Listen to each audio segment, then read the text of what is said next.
Assalamualaikum warahmatullahi wabarakatuh. Waalaikumsalam warahmatullahi wabarakatuh.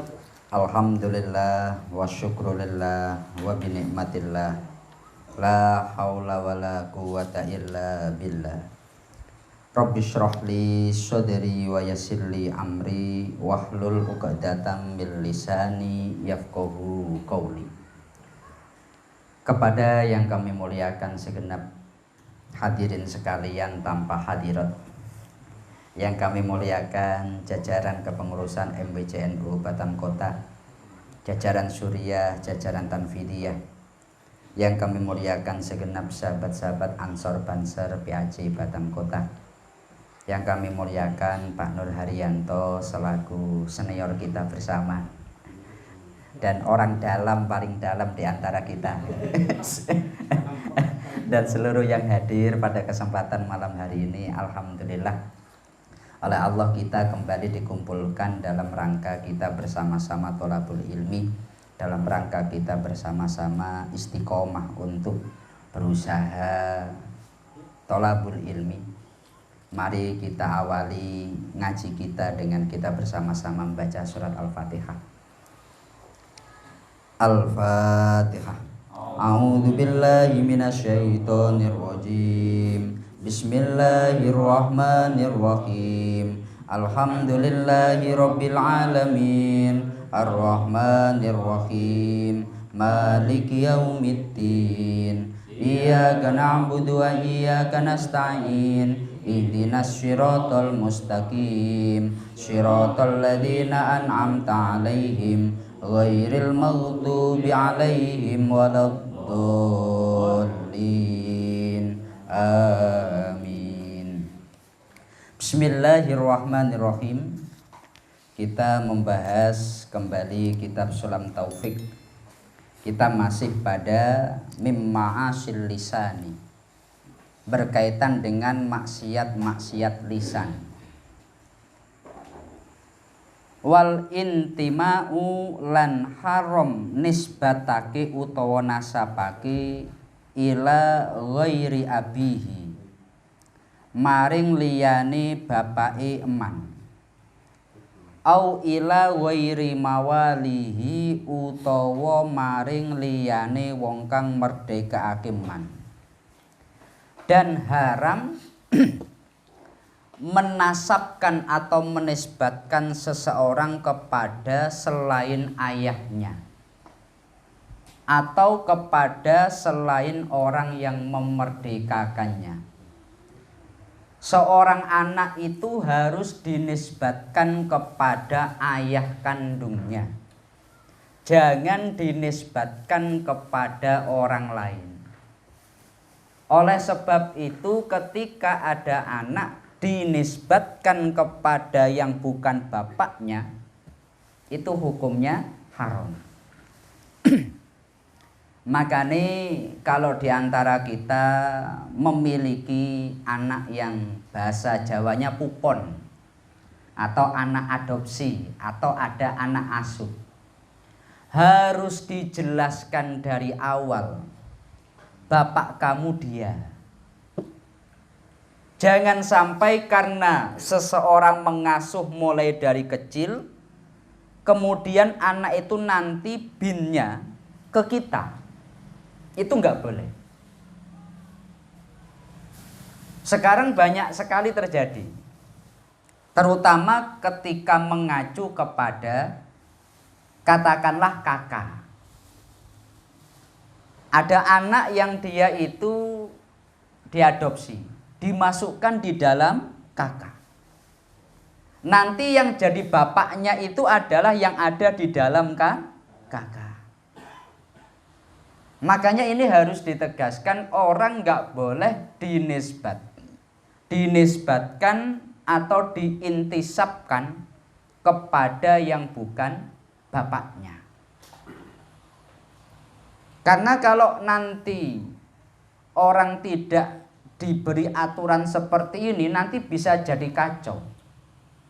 Satu contoh, katakanlah setelah menikah ternyata tahu bahwa dia saudara kandung, katakanlah seperti itu.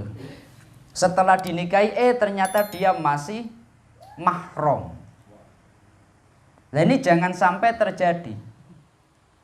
Makanya Islam itu menjaga betul status nasab ini sampai di dalam maqasidus syariah ada namanya hifdun nasl, menjaga keturunan. Dulu ada seorang sahabat, dia itu oleh Nabi diasuh. Kemudian ketika mau dinisbatkan dia sebagai putra Rasulullah, Allah langsung melarang melalui ayat, nggak boleh seperti itu. Harus tetap dinisbatkan kepada ayah asli daripada anak tersebut. Bahkan ketika mau dinikahkan, itu dinikahkan dengan Zainab binti Jahsy, sahabat Zaid itu, ya. Dia tadinya anak, ya mohon maaf, orang rendahan, katakanlah budak, oleh Nabi diangkat jadi anak. Wah, ini kan derajatnya tinggi. Kemudian dinikahkan dengan Zainab binti Jahsy. Zainab ini termasuk orang terpandang. Lah Zainab itu nggak mau melihat suaminya itu orang yang mohon maaf secara strata jauh di bawah dia. Akhirnya tidak terjadi keluarga yang harmonis. Akhirnya cerai. Lah ketika cerai, itu malah istri Zaid itu dinikahi Rasulullah Shallallahu Alaihi Wasallam. Zainab itu kan istri Rasulullah Shallallahu Alaihi Wasallam. Itu mantan daripada anak angkat Rasulullah Shallallahu Alaihi Wasallam. Lah banyak ulama menegaskan, untuk menegaskan kepada umat bahwa status anak adopsi tidak akan merusak status nasab. Katakanlah meskipun dia sudah diadopsi Nabi, secara hukum anak yang telah istri Zaid ya dengan Nabi tidak ada hubungan apa-apa. Beda kalau saya punya anak kandung, menikah, kemudian cerai, istrinya baru saya nikahi, nggak boleh. Kan seperti itu, karena saya mertuanya. Tapi kalau saya mengadopsi anak, kemudian dia menikah, kemudian cerai, mantannya saya nikahi, kan nggak apa-apa. Kenapa? Dia dengan saya nggak ada hubungan nasab. Untuk menegaskan hal itu sampai hal ini terjadi. Karena seseorang tidak boleh dinisbatkan kepada selain ayahnya. Jelas ya? Selanjutnya wal khitbatulan haram ngelamar ala khitbati akhihi ing atase lamarani dulureman. Haram melamar perempuan yang sudah dilamar oleh saudaranya. Ya, Pak Komar. Hati-hati ya. Pak Komar ya. Enggak boleh loh. Nggak boleh melamar perempuan yang sudah dilamar oleh orang lain.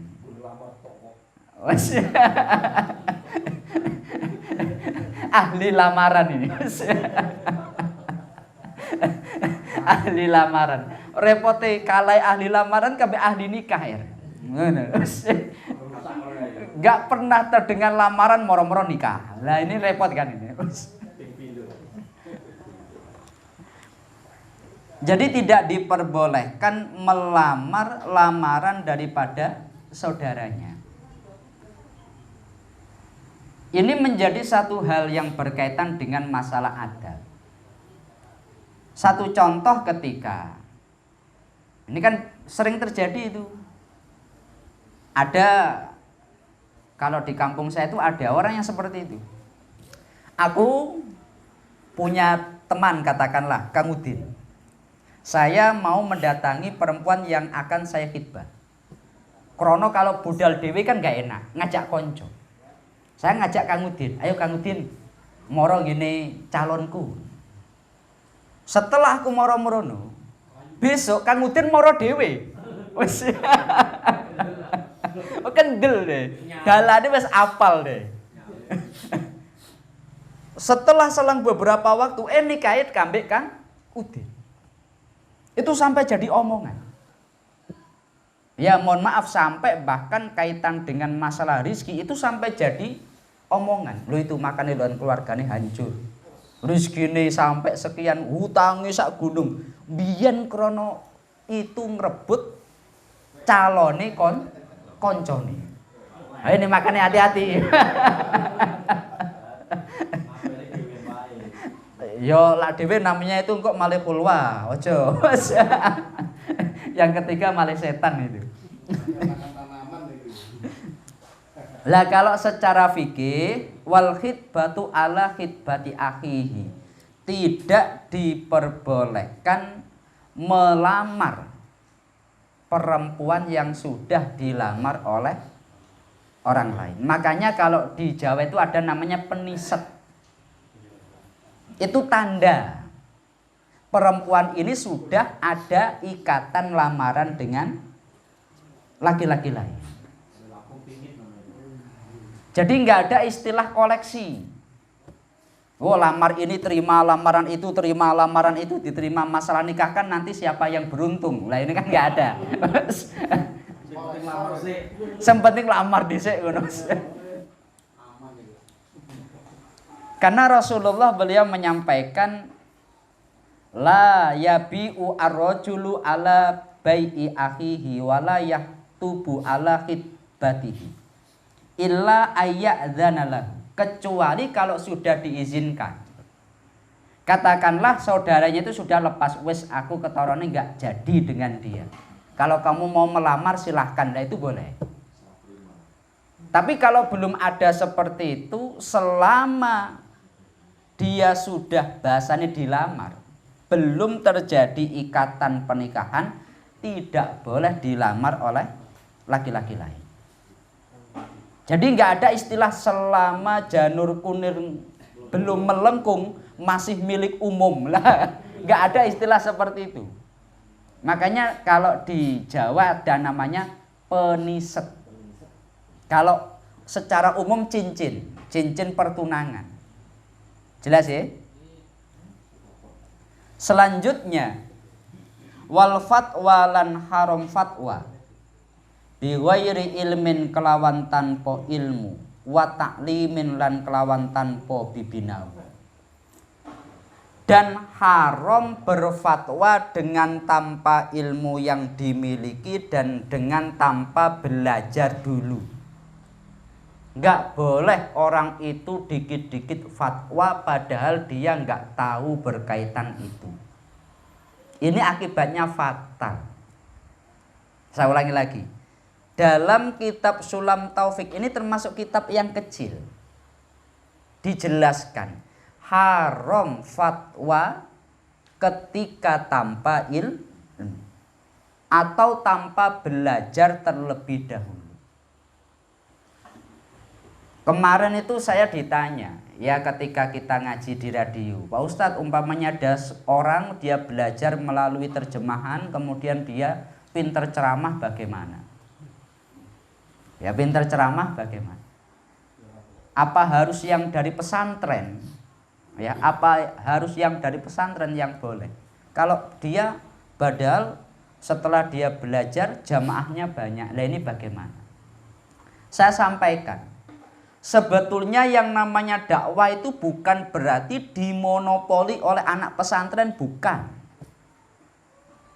Tetapi kita dalam agama harus berhati-hati, kita harus teliti, itu yang penting. Dalam hal agama itu enggak ada istilah otodidak, itu enggak ada. Saya ulangi, enggak ada istilah otodidak. Inna hadal ilma dinun fangduru amman takhuduna dinakum. Sesungguhnya ilmu agama ya agama itu sendiri. Maka ya harus dilihat dari siapa kamu belajar. Enggak bisa saya yang penting belajar kepada dia tanpa memandang dia itu belajarnya dari mana. Lah ini menjadi sebuah hal yang harus diperhatikan bersama. Bukan berarti dimonopoli, bukan. Artinya ya kita tetap bisa menerima. Umpamane Pak Komar sinau kitab terjemahan lancar pinter. Kemudian ketika menyampaikan itu ya satu perkara yang memiliki dasar yang bisa dipertanggungjawabkan. Ya enggak apa-apa. Ya enggak apa-apa. Artinya tidak berarti kita melarang, bukan. Cuma kita harus hati-hati, jangan sampai ada orang yang berfatwa dengan tanpa ilmu. Karena kalau nanti fatwa ini dibiarkan, semua orang bisa ngomong seenaknya. Masalah fatwa ini kacau. Contohnya masalah fatwa nopo nih? Fatwa Jumat di jalan. ya, Jumatan di jalan.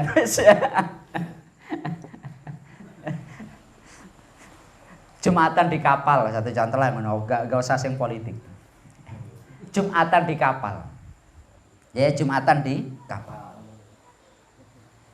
Dari Batam pingin ke Jakarta. Naik kapal. Pas hari Jumat. Di kapal itu mayoritas orang Islam. Wah, ini hari Jumat, ayo Jumatan gitu. Api napa mboten niku? Api. Tapi bener napa mboten? Karena Rasulullah menyampaikan la jum'ata ala musafirin. Enggak ada istilah Jumat bagi musafir selama Rasulullah bepergian ya tidak menjalankan sholat Jumat. Lah orang kalau nggak ngerti sudut pandangnya tadi, karena hari Jumat, karena semuanya Islam, ayo kita Jumatan. Api apa enggak? Ya api. Tapi saya ngerti bener opora. Lah ini kan ulama. Lah masalah api opora yo wong kabeh ngomong api. Tapi bener apa enggak itulah yang penting. Paham ya maksudnya ya? Lah ini makanya orang tidak diperkenankan berfatwa bighairi ilmin, dengan tanpa ilmu. Pak Haji, anaknya judi, astagfirullahaladzim, haram itu. Tapi menang, alhamdulillah itu. Loh kalau ini fatwa sesuai dengan permintaan loh ini. Atau bighairi wa ta'limin, dengan tanpa belajar. Tidak diketahui dia dari mana latar belakangnya, tiba-tiba dia dimintai fatwa. Makanya kita itu harus selektif. Saya ulangi, harus selektif. Jenengan boleh belajar kepada siapapun, tapi harus selektif. Guru yang akan membimbing kita, yang akan menjadi panutan kita di akhirat, itu orangnya bagaimana? Karena mohon maaf, masalah tentang agama ini kan pertaruhannya akhirat toh. Saya ulangi, pertaruhannya akhirat. Banyak kesempatan ketika ditanyai, kalau ia menjawab, mohon maaf saya nggak ngerti untuk itu. Wallahu a'lam. Ya memang seperti itu. Nggak boleh langsung wah yang penting wah karena di muka di depan umum sedang dalam keadaan dilihat banyak orang, ini harus tampak sempurna ini. Maka semua pertanyaan dijawab. Kadang sekali baca, belum selesai baca langsung dijawab. Oh, ini namanya cerdas cermat ini. Nggak bisa seperti itu. Makanya Imam Malik itu ketika disampaikan sekian banyak pertanyaan, yang dijawab cuma 4. Imam Abu Hanifah beliau sering berkata, la adri, saya nggak ngerti.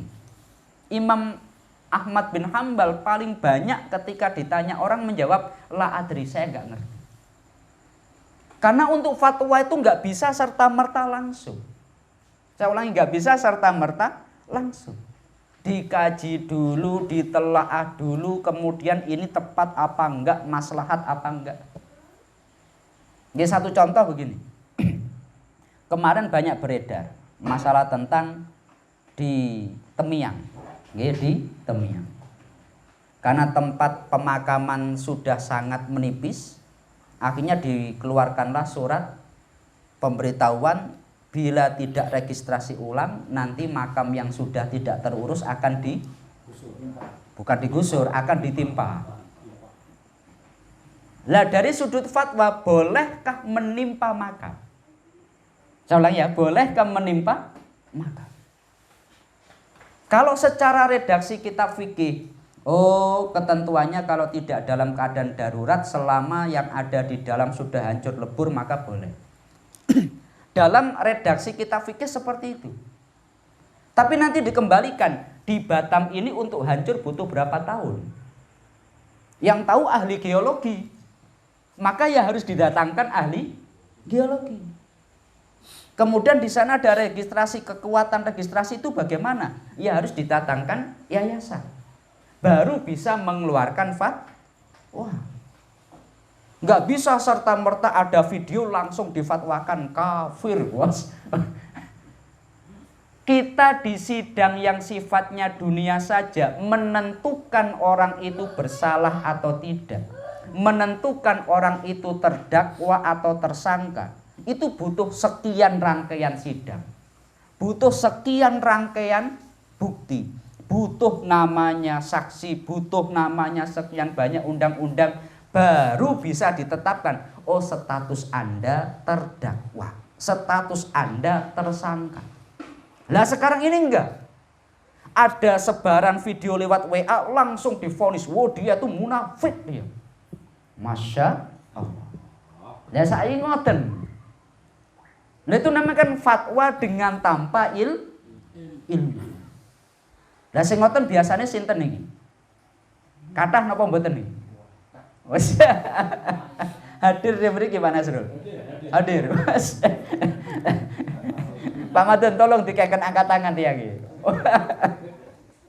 Dan makanya kalau masalah fatwa itu nggak bisa serta-merta ngoten, nggak bisa. Harus ada banyak proses yang dilalui. Jelas ya? Wa ta'allumu ilmin lan haram belajar ilmu mudirrin mudoroti. Tidak diperkenankan mempelajari ilmu yang membahayakan. Sudah jelas ilmu itu akan membahayakan dirinya kok dipelajari. Itu enggak boleh. Contohnya ka ilmi sihri wa ilmin nujum dan sebagainya. Umpamanya ilmu tentang sihir. Oh carane sihir bagaimana toh? Akhirnya dipelajari. Oh carane pelet. Melet apa pelet? Nah, lah carane melet nggak usah dipelajari. Lah ilmu pelet aku gak duwe, tapi lah carane melet aku iso. Lu jelas toh nggih? Lah ilmu pelet aku gak duwe, tapi lah carane melet aku iso. Ya seperti itulah. Kemudian wal hukmu lan hukum bi ghairi hukmillahi, kelawan tanpa hukume Allah Subhanahu wa taala. Dan haram menyampaikan hukum dengan tanpa hukumnya Allah Subhanahu wa taala. Ini maksudnya bagaimana? Jadi hukumnya Allah itu, ini kita nggak tahu. Saya ulangi, kita nggak tahu. Ulama itu juga nggak tahu. Tapi hukum yang dikeluarkan ulama itu masuk kategori hukumullah. Yang namanya hukum itu nopo? Saat ini hukumnya haram, hukumnya halal, hukumnya wajib. Hukum itu apa? Kan kita sering berkata hukum toh, tapi hukum itu apa? Nah, ketentuan. Ketentuan nopo nih? Peraturan itu. Lah menawa apa bedanya kambing undang-undang lah. Jadi kalau dalam usul fikih itu hukum adalah kitabullah al-mu'allaq ala apa itu? Kitabullah al-mu'allaqu ala af'alil mukallaf. Ketentuan Allah atas ya manusia. Hukum itu adalah ketentuan Allah kepada manusia. Wajib, oh ketentuan Allah kepada saya harus dilakukan. Sunnah, ketentuan Allah kepada saya kalau saya melakukan dapat pahala. Jelas ya? Cuma ketika wahyu sudah putus, dengan wafatnya Rasulullah Shallallahu Alaihi Wasallam, maka ulama itu istihad. Dalam istihad itu ada namanya dzon, dugaan kuat. Oh, dugaan kuat ini hukumnya demikian. Ini bukan tahu persis, karena yang tahu persis itu hanya Rasulullah. Yang tahu persis ya malaikat. Kalau kita manusia nggak akan tahu. Tapi dugaan para ulama, oh ini hukumnya wajib. Lah dugaan itu membutuhkan dalil. Berdasarkan ini, berdasarkan ini, berdasarkan ini. Oleh sebab itu, ketika Imam Syafi'i, Imam Hanafi, Imam Malik, Imam Ahmad bin Hambal beda. Ulama tetap menyebut semuanya benar. Karena semuanya berdasarkan dalil-dalil yang bisa dipertanggungjawabkan, dan dalil-dalil itu mengantarkan kepada hukum yang menjadi dzon atau dugaan kuat para ulama tersebut. Satu contoh ngeten. Satu contoh ini. Saman, pamane saya tanya. Kira-kira ada orang menyentuh istrinya. Itu batal apa enggak? Saman kemudian punya wudu, menyentuh istrinya. Itu batal apa enggak? Batal. Saiki nyampo kok batal?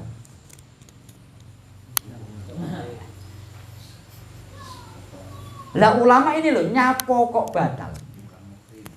Bukan muhrim, mahram. Muhrim itu anak sinetron itu. Muhrim itu orang yang ihram. Mahram orang yang haram dinikah. Orang yang haram dinikah disentuh tidak membatalkan. Kenapa? Karena haram dinikah jauh daripada kata syahwat.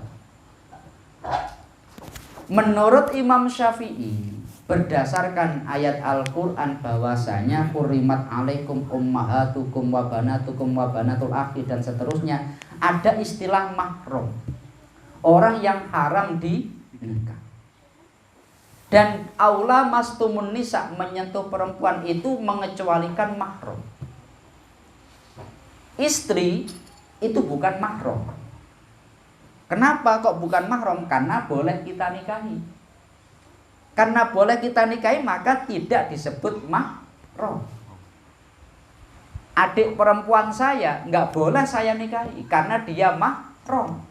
Istri karena bukan mahram maka saya boleh menikah dengan dia. Karena bukan mahram, menyentuhnya berarti batal. Berpijak pada mahram maka istri batal. Jelas ya?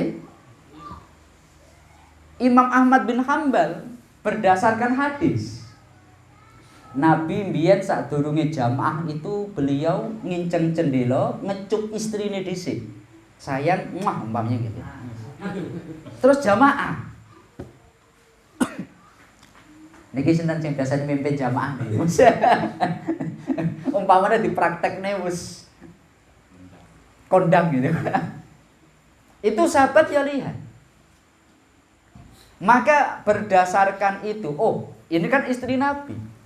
Maka khusus untuk istri ini memang tidak batal. Kalau menurut madhab Hambali. Menurut madhab Hanafi, di dalam Al-Quran ayat yang membatalkan masalah wudhu itu aula mastumun nisa, atau kamu menyentuh perempuan. Al-Quran itu adalah kitab yang memakai adab paling tinggi. Nggak ada kata-kata vulgar di dalam Al-Quran. Semuanya pakai kata-kata kiasan kalau hal-hal yang sifatnya tabu. Dalam masalah kumpul atau jima, di dalam Al-Quran memakai kata menyentuh. Umpama nih, kenapa kamu berbicara dengan istrimu? Istriku sudah disentuh oleh laki-laki lain. Maksudnya kan bukan disentuh kan? Maksudnya adalah senggama dengan laki-laki. Lah itu kata kiasan. Lah di dalam Al-Quran aula mastumun nisa menurut madhab Hanafi itu adalah kiasan. Makna yang sebenarnya adalah jima. Oleh sebab itu selama sentuhan nggak sampai jima nggak batal. Menurut madhab Hanafi salaman tok enggak batal. Tapi kalau sampai salaman menuju pada persenggamaan baru batal. Loh kok kayak ini kan bener kabeh tuh. Saya ulangi, koyok-koyok ini bener kan? Bisa dipertanggungjawabkan. Lah, dalam konteks inilah maka ini masuk kategori hukumullah yang diakomodir di dalam kitab fikih. Jelas ya?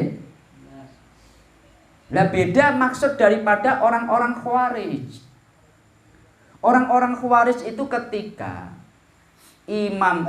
sahabat Ali bin Abi Thalib melakukan tahkim dengan Muawiyah. Karena saat perang Muawiyah mau kalah, akhirnya dia dengan cerdiknya Al-Quran ditancapkan di tombak kemudian diangkat. Daripada kita perang mending kita kembalikan pada Al-Quran. Wis yang menurut Al-Quran yang bener di wis piye. Akhirnya diadakan musyawarah tahkim. Lah hanya saja ternyata kelompok Ali bin Abi Thalib itu kalah. Ya kan? Kalah dalam tahkim, dalam proses negosiasi itu kalah. Dalam proses bahasane nopo to? Arbitrase nopo-nopo. Arbitrase. Nggih, ngoten nggih. Nah itu kalah ternyata.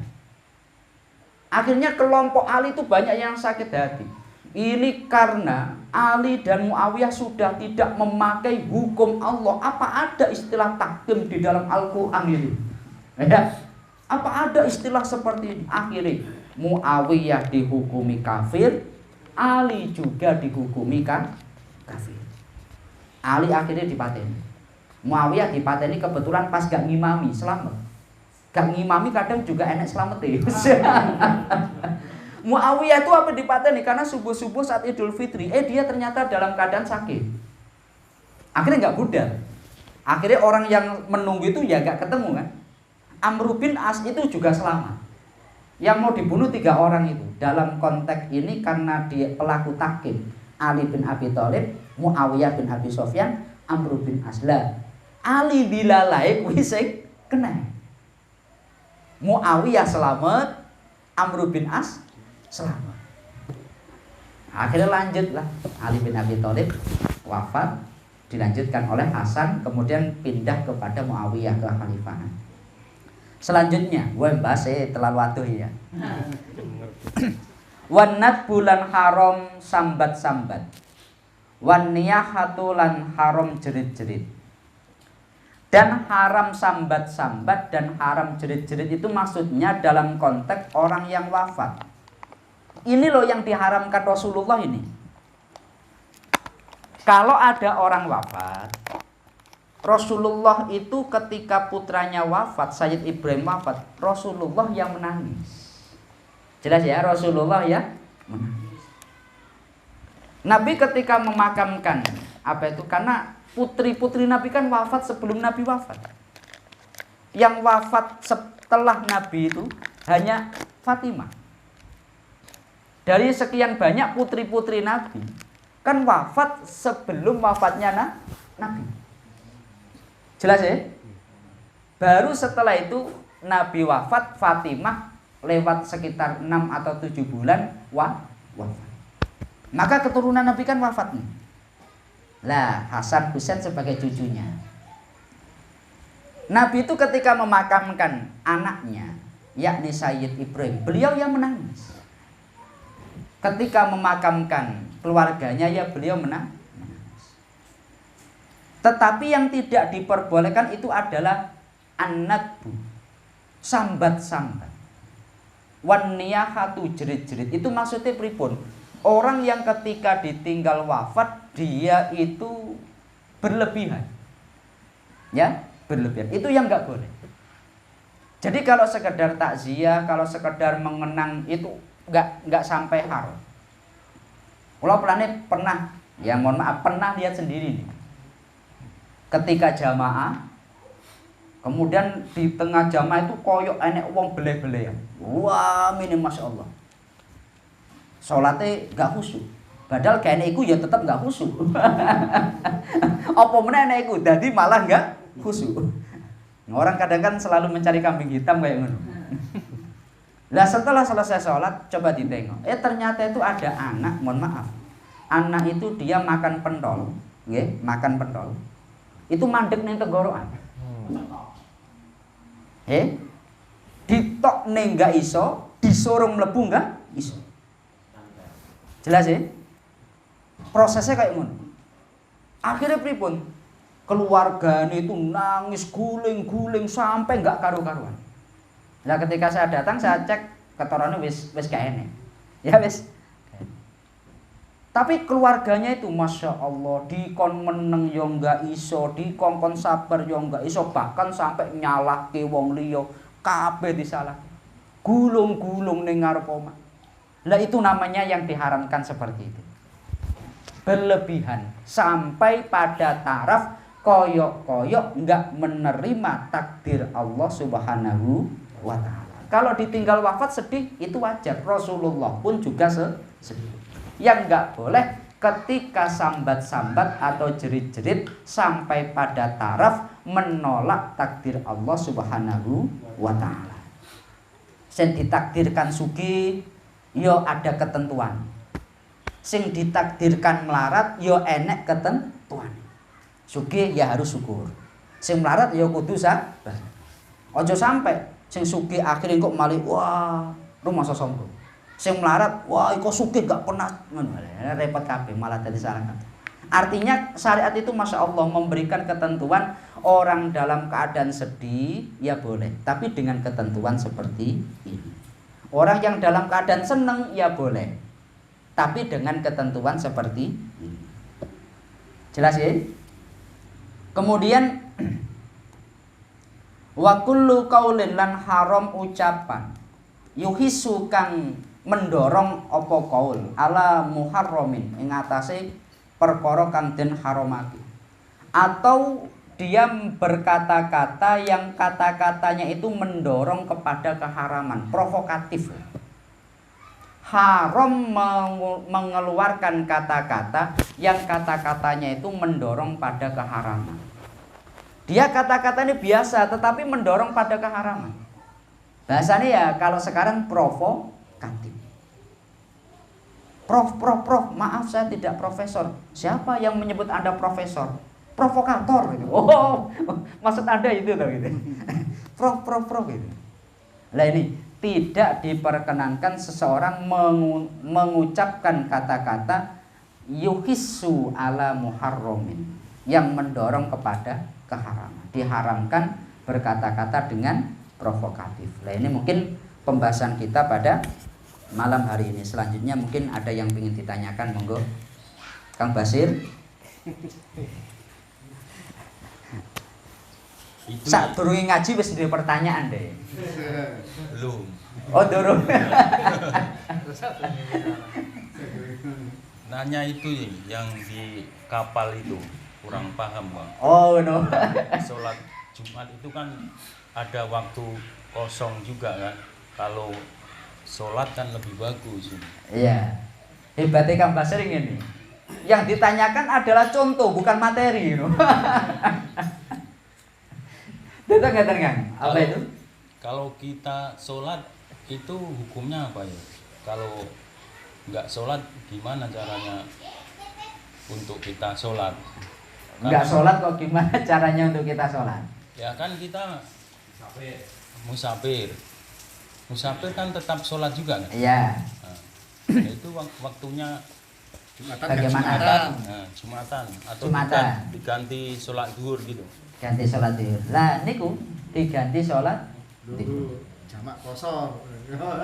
Apalagi pakai jamak kosor. Kalau sholat pun nggak apa-apa ya? Maksudnya? Kalau kita ikut sholat Jumat. Ikut sholat Jumat. Nah kalau ikut nggak apa-apa. Satu contoh, saya melakukan perjalanan. Saya sebagai musafir. Maka kalau saya mengadakan Jumatan, syarat daripada syarat daripada Jumatan itu mustautin. Dalam kitab fikih disebut mustautin, penduduk setempat.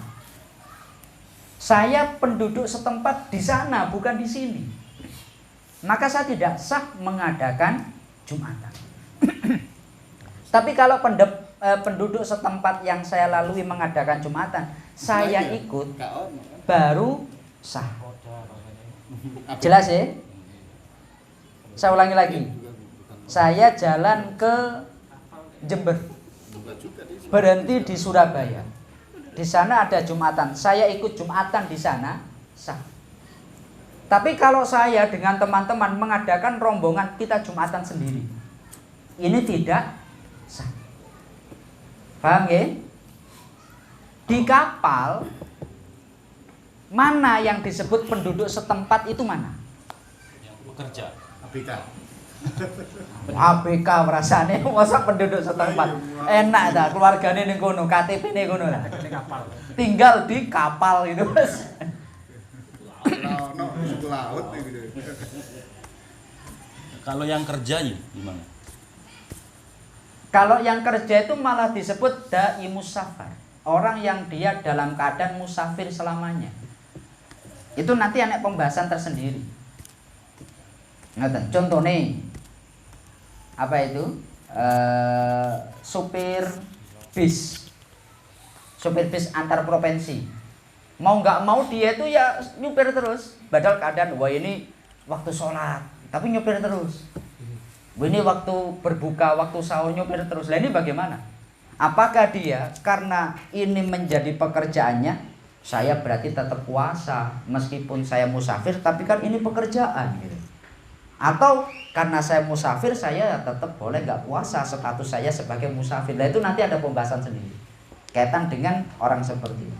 Tapi kalau di kapal kan tidak ada istilah mustautin, penduduk setempat. Mereka semuanya disebut musafir. La Rasulullah menyampaikan la jum'ata ala musafirin. Tidak dianggap jumatan bagi musafir. Maka bagaimana seyogyanya dilakukan sholat zuhur berjamaah saja.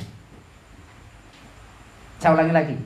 Seyogyanya dilakukan sholat zuhur saja secara berjamaah.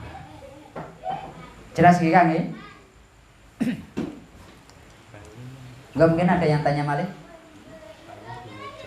Tanya ini. Oke. Itu kalau kayak kapal ikan itu kan kadang kan sampai bulan, 3 bulan itu di laut terus tuh nggak jumatan nggak masalah ya. Selama dia musafir maka dia terikat itu. Terus cuma nanti dia itu statusnya di sana mukim, ya mukim. Katakanlah ngeten, saya mondok di Lirboyo 9 tahun, ya 9 tahun. Santri di sana yang senasib dengan saya banyak ribuan. Mondoknya 9 tahun, 8 tahun seterusnya. Tapi saya dan teman-teman bukan penduduk sana. Podo apa mboten iki? Podo ya? Lalu bagaimana saya dan teman-teman ketika mengadakan Jumatan di sana? Secara hukum tidak sah. Karena syaratnya mustautin. Saya di sana hanya mukim. Ada istilah orang yang dia menetap, ada istilah penduduk setempat. Jelas ya? Nah, dalam konteks Jumatan yang menjadi syarat absahnya Jumatan itu mustautin, orang yang mukim, orang yang menjadi penduduk setempat, yang enggak ada istilah pindah lagi. Kalau saya meskipun 9 tahun saya tetap nanti saya akan pulang. Ya seperti itu istilah mukim sama mustautin. Maka umpamane meskipun di kapal 1 bulan, ya itu tidak bisa disebut mustautin yang menjadikannya mengabsahkan sholat Jumat, enggak.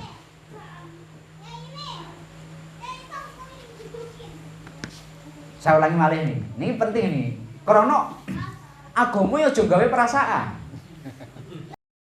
Saya ulangi meneh, agama aja gawe perasaan. Lah gawe perasaan wah repot niku. Perasaan itu enggak ada ukurannya. Makanya agama itu ini bahasane ya jejawas ya. Agama itu gawe dalil wae ngono. gawe dalil. Ketentuan syariat piye lah itu yang dipakai. Orang-orang yang ada di kapal kan pikirannya, wah ini hari Jumat, ayo kita mengadakan Jumat. Tapi masalah nggak ada ulama yang menyebutkan itu sah. Oke kan? Terbentur di sana. Semua mengakui niatnya bagus. Tapi benar apa tidak? Lah ini dalam ketentuan syariat ternyata itu tidak benar. Jelas ya? Jelas napa mboten niki? Jelas.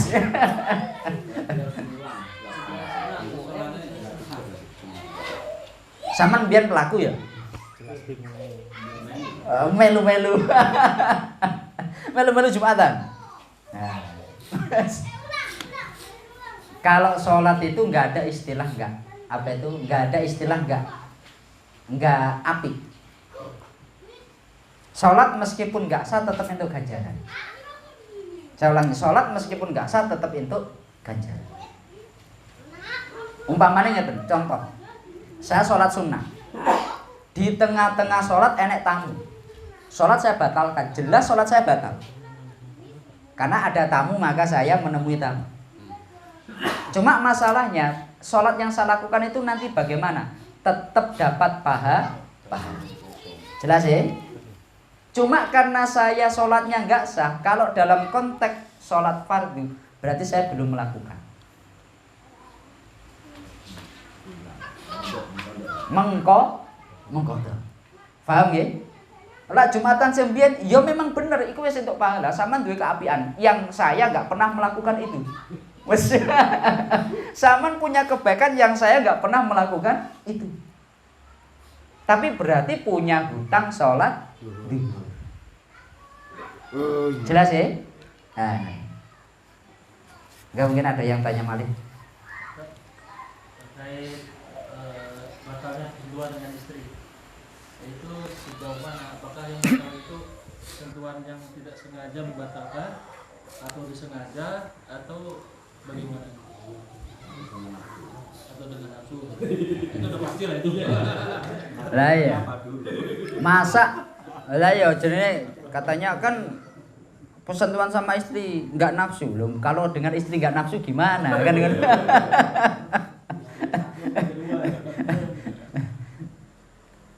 Jadi bahasa ada istilah masu, ada istilah lamsu.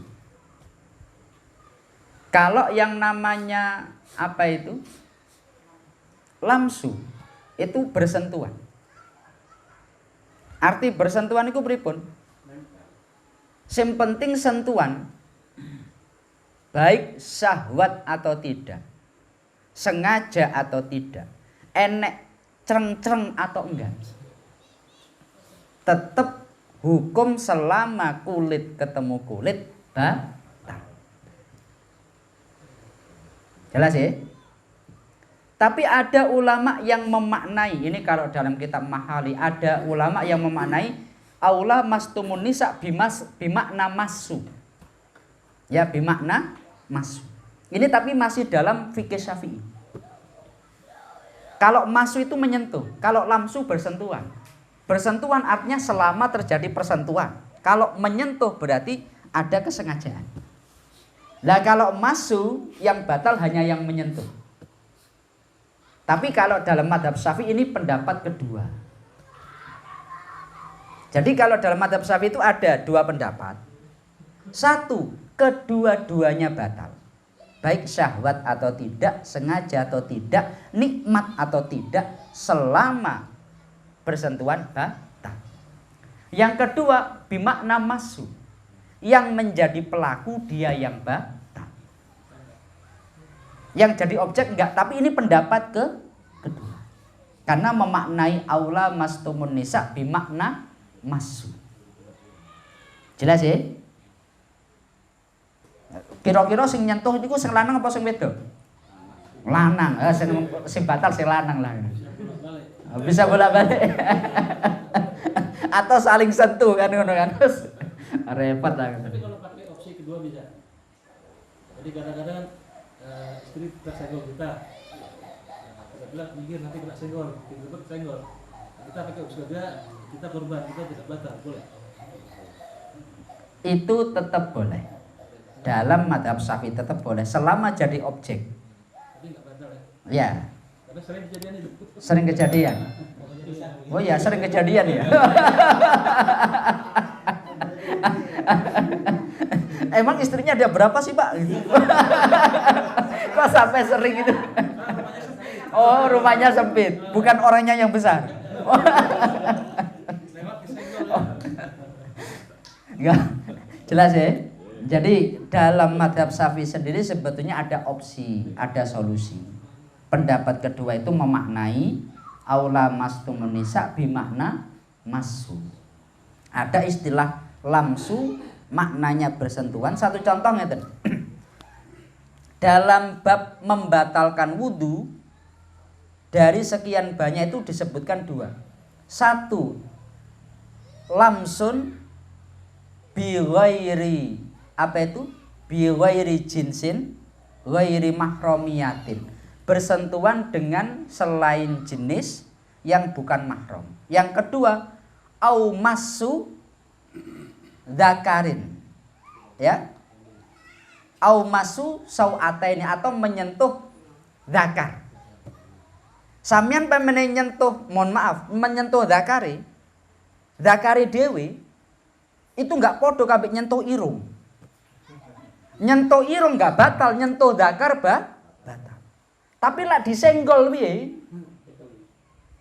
Lak nyentuh gawe kene, orang ngene tapi ngene. Itu enggak batal. Kenapa? Karena masu itu hanya bimakna pada melekat pada telapak tangan. Jadi kalau sering melakukan ini, lamungannya dibalik gini, lah itu enggak batal. Lah ini artinya ngeten, makna masu dan lamsu itu tampak sangat berbeda dalam pembatalan wudu. Kalau istilah lamsu baik sengaja atau tidak dengan istri batal. Tapi kalau berkaitan dzakar, bersentuhan kalau nggak sengaja nggak apa-apa, ya, nggak sengaja nggak apa-apa. Atau mungkin dengan pinggirnya tapak, nggak dalamnya tapi pinggirnya, atau bahkan punggungnya nggak apa-apa. Jelas ya? Ya nggak boleh punggung tapak orang lain, nah itu ya nggak boleh. Jelas ya? No? Masuk niku, masuk kategori nganu niku. Masuk kategori napa niku dzakar. Masuk kategori dzakar.